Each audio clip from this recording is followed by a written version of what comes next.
নমস্কার বন্ধুরা, আমাদের ইউটিউব চ্যানেলের পক্ষ থেকে একবার স্বাগত। আজকে এই ভিডিওতে আমরা আলোচনা করব ত্রিপুরার অত্যন্ত গুরুত্বপূর্ণ চাকরির আপডেট সম্পর্কে। যেখানে তোমরা দেখতে পাচ্ছ বিধানসভায় দেওয়া তথ্যে রাজ্যে শূন্যপদের সংখ্যা 51,784, অর্থাৎ বিভিন্ন দপ্তরে ত্রিপুরাতে বর্তমানে ভ্যাকেন্সি রয়েছে 51,784। কোন কোন দপ্তরে কত শূন্যপদ রয়েছে সেই সংক্রান্ত বিস্তারিত তথ্য দেওয়া রয়েছে, সেই সম্পর্কে পুরোপুরি আলোচনা করব। অর্থাৎ তোমরা যারা ত্রিপুরা থেকে দীর্ঘদিন ধরে বিভিন্ন চাকরি পরীক্ষার জন্য প্রস্তুতি নিচ্ছ, তাদের প্রত্যেকের জন্যই আজকের এই ভিডিওটি অত্যন্ত গুরুত্বপূর্ণ হতে চলেছে। তো সেক্ষেত্রে তোমরা শুরু থেকে শেষ পর্যন্ত অবশ্যই ভিডিওটি দেখতে থাকো। তার পাশাপাশি তোমরা প্রত্যেকেই লাইক করে দেবে, শেয়ার করে দেবে এবং নিয়মিত চাকরির আপডেটগুলি পেতে হলে অবশ্যই চ্যানেলটি সাবস্ক্রাইব করে রাখো। তো দেখো, এই যে আপডেটটি, এটা হচ্ছে একটা অফিসিয়াল আপডেট এবং যেটি প্রকাশিত হয়েছে দৈনিক সংবাদ পত্রিকাতে। দেখো এখানে কি বলা হচ্ছে। এখানে বলা হচ্ছে রাজ্য সরকারের বিভিন্ন দপ্তরে শূন্যপদ 51,784টি, নিয়োগ নেই। 2025 সালের 31শে মার্চ পর্যন্ত শূন্যপদ হচ্ছে 51,784, অর্থাৎ এই বছরে 2025-এ 31শে মার্চ পর্যন্ত টোটাল ভ্যাকেন্সি হচ্ছে 51,784 এবং প্রতি মাসে মাসেই কিন্তু ভ্যাকেন্সি বেড়েই চলেছে। তার কারণ হচ্ছে বিভিন্ন যে সমস্ত ব্যক্তিরা চাকরি করছেন তারা রিটায়ার্ড হচ্ছেন, তো সেক্ষেত্রে ভ্যাকেন্সি কিন্তু প্রতি মাসেই বাড়ছে। দেখো তারপরে বলা হচ্ছে রাজ্যে গত 7 বছরে 7টি দপ্তরে, গত 7 বছরে 7টি দপ্তরে 27,227 জন, অর্থাৎ 40.12% কর্মচারী কমে গেছে। ঠিক আছে, এত সংখ্যক কর্মচারী কিন্তু কমে গেছে, অর্থাৎ তারা রিটায়ার্ড হয়েছেন। অথচ গত 7 বছরে রাজ্যে নিয়মিত পদে চাকরি হলো মাত্র 12,000 পদে। অর্থাৎ এখান থেকে তোমরা বুঝতে পারছো যে গত 7 বছরে ভ্যাকেন্সি যেটা খালি হয়েছে সেটা হচ্ছে 27,227টি, কিন্তু নিয়োগ হয়েছে 12,000-এর কাছাকাছি। তো সেক্ষেত্রে দেখো, মানে অর্ধেকেরও কম নিয়োগ কিন্তু হচ্ছে ত্রিপুরাতে, অর্ধেকেরও কম নিয়োগ কিন্তু হচ্ছে ত্রিপুরাতে। অত্যন্ত গুরুত্বপূর্ণ, এটা ভাবার বিষয় রয়েছে ত্রিপুরার। এবং দেখো পরবর্তী বলা হচ্ছে বিজেপি সরকার চাইলে প্রায় 60,000 বেকার যুবক যুবতীদের নিয়মিত পদে সরকারি চাকরি দিতে পারেন, কিন্তু তা করছে না বেকার বিরোধী সরকার।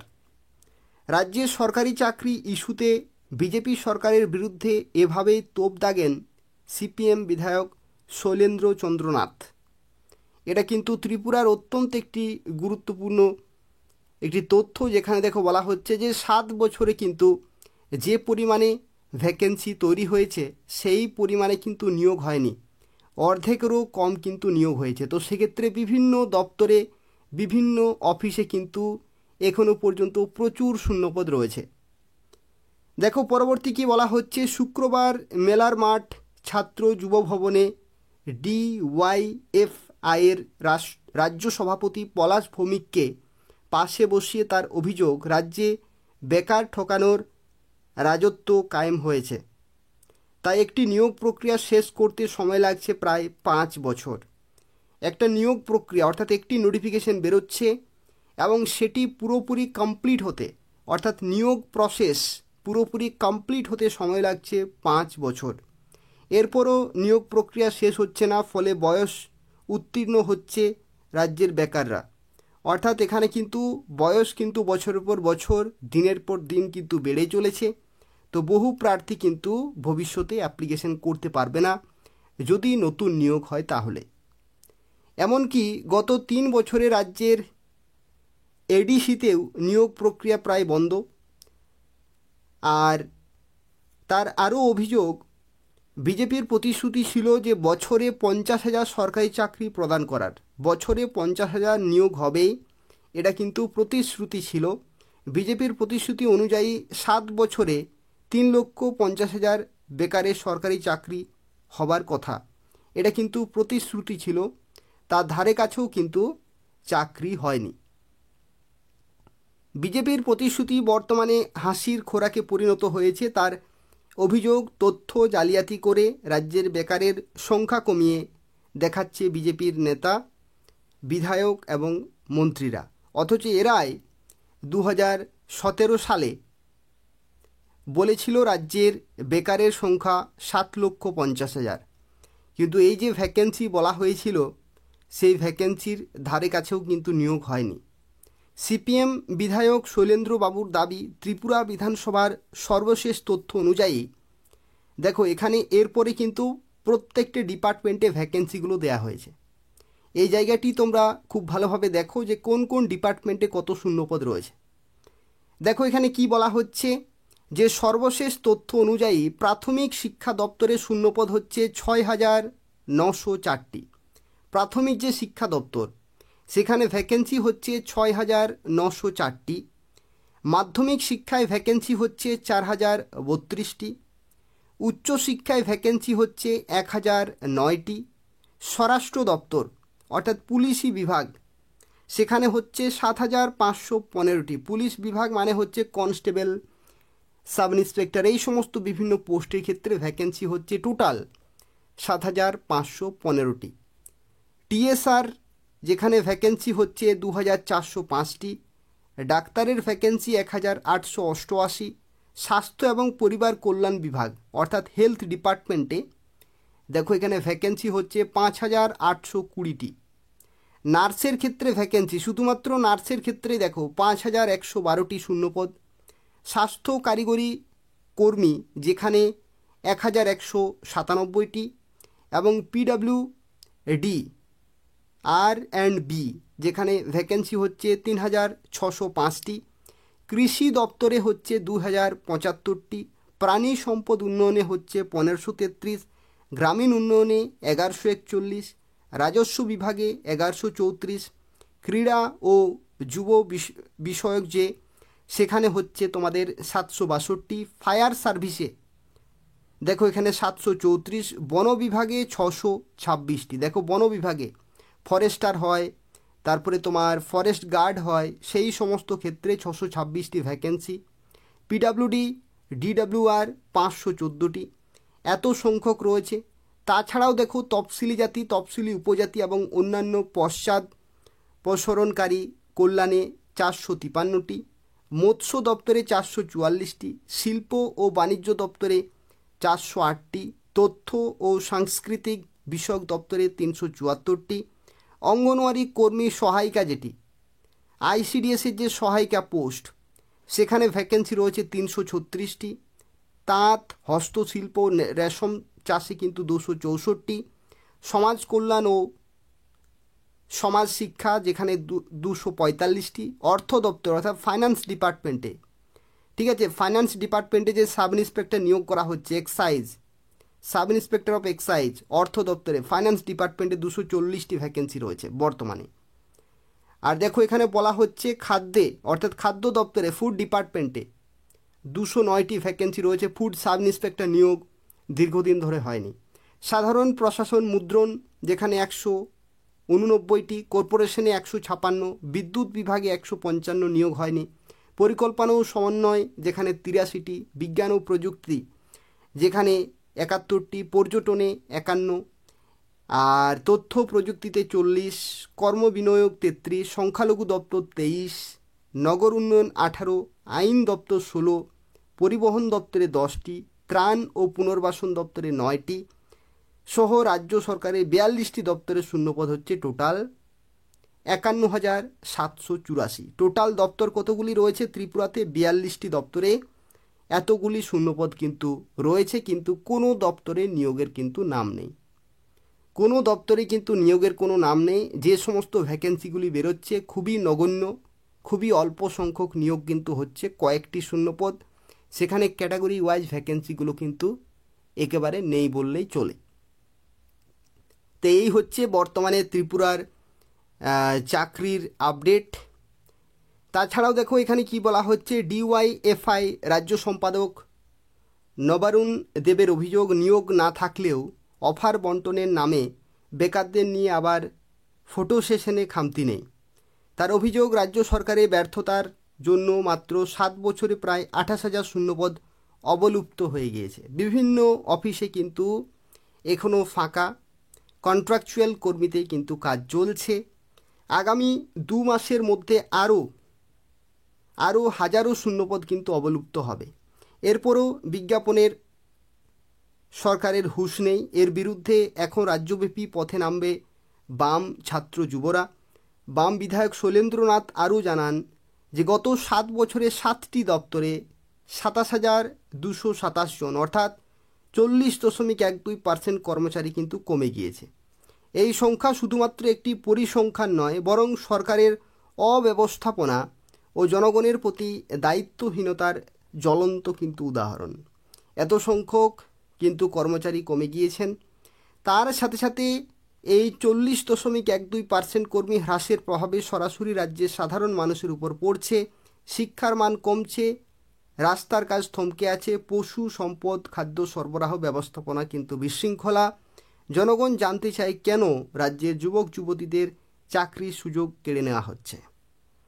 তো এটা প্রকাশিত হয়েছে দৈনিক সংবাদে। তোমরা এখান থেকে দেখতে পেলে যে বর্তমানে যে তোমাদের যে 42টি দপ্তর, সেই 42টি দপ্তরে 51,784টি কিন্তু শূন্যপদ রয়েছে এবং কোনো দপ্তরে নিয়োগের নাম পর্যন্ত নেই। নোটিফিকেশন তো দূরের কথা, চাকরির কোনো খবর কিন্তু নেই। তো এই হচ্ছে পুরো তথ্য। দেখো, যে সমস্ত বিজ্ঞপ্তিগুলি বেরোচ্ছে সেই সমস্ত বিজ্ঞপ্তিগুলিতে ভ্যাকেন্সি একেবারেই কম। এমনকি বিভিন্ন ক্যাটাগরি ওয়াইজ তোমরা কিন্তু ভ্যাকেন্সিগুলি যদি দেখো তাহলে প্রায় নেই বললেই চলে। তো এই রকম করুণ অবস্থা রয়েছে ত্রিপুরাতে। এর জন্য তোমাদের প্রত্যেককে কিন্তু তোমাদের প্রতিবাদ করতে হবে বিভিন্ন জায়গাতে, যাতে সরকার বিভিন্ন দপ্তরে নিয়োগ শুরু করে। তার কারণ হচ্ছে বিভিন্ন অফিসে ভ্যাকেন্সি কিন্তু বেড়েই চলেছে দিনের পর দিন। এই যে এই সংখ্যাটি তোমরা দেখছো 51,784, এটা কিন্তু পরের বছর এটা 60,000-এর কাছাকাছি কিন্তু হয়ে যাবে। তো সেক্ষেত্রে এইভাবে ভ্যাকেন্সিগুলি বাড়ছে যাতে নিয়োগ পুরোপুরি হতে থাকে সময় মতো। তার জন্য সবাইকে কিন্তু রুখে দাঁড়াতে হবে এবং তার জন্য আমি তোমাদের বলবো যে যে কোনো জায়গাতে তোমাদের কিন্তু প্রশ্ন করতে হবে সরকারকে যে নিয়োগ প্রসেস কিন্তু সঠিকভাবে করাতে হবে। এই যে প্রতিশ্রুতি যেটি দিয়েছিল 2017 সালে যে প্রতি বছর 50,000 নিয়োগ হবে, সেই প্রতিশ্রুতির কিন্তু ধারে কাছেও সরকার নেই। ভিডিও শেষে একটি তথ্য তোমাদের জানিয়ে রাখি, ত্রিপুরাতে আপকামিং বিভিন্ন ভ্যাকেন্সি কিন্তু আসতে চলেছে। অর্থাৎ বিভিন্ন সূত্রের মাধ্যমে খবর রয়েছে যে পুলিশ বিভাগে নিয়োগ হবে এবং তাছাড়া বন বিভাগে নিয়োগ হবে, বিভিন্ন বিভাগে নিয়োগ হবে ছোটোখাটো, খুব একটা বড় ভ্যাকেন্সি থাকবে না। তো তোমাদের সেভাবেই কিন্তু প্রিপারেশন চালিয়ে যেতে হবে। যে সমস্ত ভ্যাকেন্সিগুলি বেরোচ্ছে সেগুলোর জন্য প্রিপারেশন চালাতেই হবে। তাছাড়াও তোমাদের আমি রিকমেন্ড করব আশেপাশে যে সমস্ত স্টেটগুলি রয়েছে সেই সমস্ত স্টেটের বিভিন্ন পরীক্ষার জন্য কিন্তু তোমাদের প্রিপারেশন চালাতে হবে। যেমন ওয়েস্ট বেঙ্গলে বিভিন্ন ভ্যাকেন্সি বেরোয়, সেই ওয়েস্ট বেঙ্গলের জন্য তোমরা প্রিপারেশন নিতে পারবো, সেখানেও বাংলা ভাষা রয়েছে। একই রকমভাবে আরও অন্যান্য স্টেটের জন্য তোমরা কিন্তু প্রিপারেশন নেবে যাতে সেই সমস্ত ফর্মগুলিও তোমরা ভরতে পারো এবং প্রিপারেশন চালিয়ে যাও, সেখানেও কিন্তু তোমরা চাকরি পেতে পারো। তাছাড়াও তোমরা চাইলে সেন্ট্রাল গভর্নমেন্টের যে সমস্ত চাকরিগুলি রয়েছে, যেমন এসএসসির তরফ থেকে বিভিন্ন নিয়োগ হয়ে থাকে, এসএসসি এমটিএস হয়ে থাকে, তোমরা অবশ্যই জানো এসএসসি এমটিএস কি, এটা হচ্ছে মাধ্যমিক পাশে। এসএসসি সিএইচএসএল হয়ে থাকে, combined higher secondary level examination, CHSL, এটা উচ্চ মাধ্যমিক পাস লেভেলে। সিজিএল পরীক্ষা হয়ে থাকে, combined graduate level examination, CGL পরীক্ষা হয়ে থাকে গ্র্যাজুয়েশন শিক্ষাগত যোগ্যতায়। এছাড়াও তোমাদের সিলেকশন ফেজ বলে বিভিন্ন নোটিফিকেশান বেরোয় বছরের পর বছর, সেগুলোর জন্য তোমরা মাধ্যমিক, উচ্চ মাধ্যমিক, গ্র্যাজুয়েশন লেভেলে অ্যাপ্লিকেশান করতে পারবে।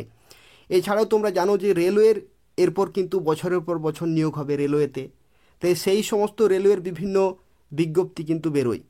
রেলওয়ের বিজ্ঞপ্তি বলতে তোমাদের আমি দেখিয়ে দিচ্ছি কয়েকটা বিজ্ঞপ্তি, যেমন রেলওয়ে গ্রুপ ডি ভ্যাকেন্সি বেরোয়, সেখানে তোমরা অ্যাপ্লিকেশান করতে পারবে বিভিন্ন শিক্ষাগত যোগ্যতায়। রেলওয়ে এনটিপিসি থাকে, এনটিপিসি কিন্তু দুটি রয়েছে, একটা হচ্ছে উচ্চ মাধ্যমিক পাস আর একটা হচ্ছে গ্র্যাজুয়েশন। এছাড়াও রেলওয়ে এএলপি থাকে, এছাড়াও আরপিএফ থাকে, রেলওয়ে প্রোটেকশন ফোর্স, এছাড়াও আরও বিভিন্ন কিন্তু নিয়োগ হয়ে থাকে।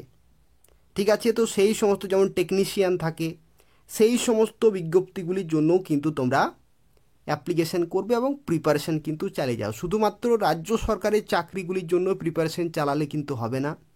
রাজ্য সরকারের চাকরির সাথে সাথে আশেপাশের স্টেটগুলি বা আশেপাশের রাজ্যগুলির বিভিন্ন বিজ্ঞপ্তিতেও অ্যাপ্লিকেশান করতে হবে। তাছাড়াও সেন্ট্রাল গভর্নমেন্টের বিভিন্ন বিজ্ঞপ্তির জন্য কিন্তু অ্যাপ্লিকেশান করতে হবে। যে সমস্ত নোটিফিকেশানগুলো রেগুলার আসে সেই সমস্ত নোটিফিকেশানগুলোকে কিন্তু তোমাদের প্রত্যেককেই টার্গেট করতে হবে। তো এই হচ্ছে পুরো তথ্য, এভাবেই কিন্তু চালিয়ে যাও প্রিপারেশন কিন্তু চালিয়ে যেতে হবে। যদি তোমাদের প্রিপারেশন সেই লেভেলের থাকে তাহলে তোমরা যে কোনো জায়গাতে বিভিন্ন পরীক্ষায় কিন্তু কোয়ালিফাই করতে পারবে। এই হচ্ছে পুরো তথ্য। আজকের এই ভিডিওটি এই পর্যন্তই। যদি ইনফরমেটিভ বলে মনে হয় তাহলে অবশ্যই লাইক করে দেবে, শেয়ার করে দেবে, এবং যারা এখনও পর্যন্ত চ্যানেলটি সাবস্ক্রাইব করোনি, নিয়মিত নতুন চাকরির আপডেটগুলি পেতে হলে অবশ্যই চ্যানেলটি সাবস্ক্রাইব করে রাখো। এই চ্যানেল থেকে তোমরা ত্রিপুরার প্রত্যেকটি চাকরি আপডেট সময় মতো পেয়ে যাবে। তো তাই অবশ্যই চ্যানেলটি সাবস্ক্রাইব করে রাখো। ধন্যবাদ।